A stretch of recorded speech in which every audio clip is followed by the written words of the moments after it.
2 pabrik pengolahan karet, termasuk pabrik pengolahan kelapa sawit, yang beroperasi di Kecamatan Talang 4, Kabupaten Bengkulu Tengah, Provinsi Bengkulu, diduga merupakan penyebab utama terjadinya pencemaran limbah air Sungai Bengkulu, yang notabene menjadi bahan baku air bersih bagi perusahaan umum daerah atau Perumda Tirta Hidayah, Kota Bengkulu. Menurut beberapa warga setempat, yang meminta untuk tidak disebutkan namanya demi keamanan, mengungkapkan bahwa perusahaan pabrik pengolahan karet dan pabrik pengolahan kelapa sawit tersebut, pada hari-hari tertentu, diketahui sengaja membuang limbah ke aliran Sungai Bengkulu, seperti pada malam hari, atau jika hari turun hujan.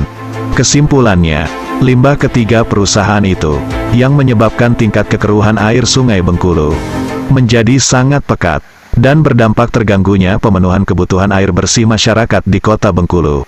Menjawab pertanyaan tentang limbah batubara, yang juga diketahui beroperasi di bagian hulu Sungai Bengkulu, para warga mengatakan bahwa meski diakui ada, tetapi tidak menyebabkan tingkat kekeruhan air sungai menjadi sangat pekat.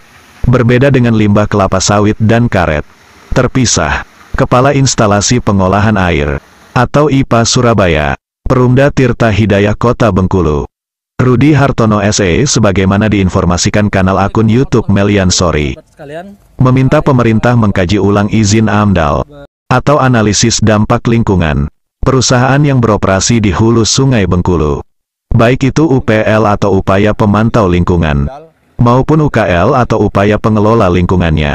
Rudi menjelaskan bahwa sistem pengolahan air di Surabaya Intek, atau bangunan penangkap sumber air baku dari Sungai Bengkulu, kemudian dimasukkan ke bak pengolahan.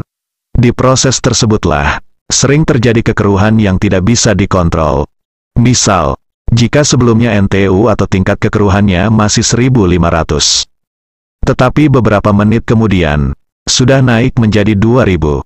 Dengan begitu, selain debit alum atau tawasnya harus dinaikkan, juga berakibat mengecilnya pengolahan, dan secara otomatis, menurunkan kapasitas pengolahan.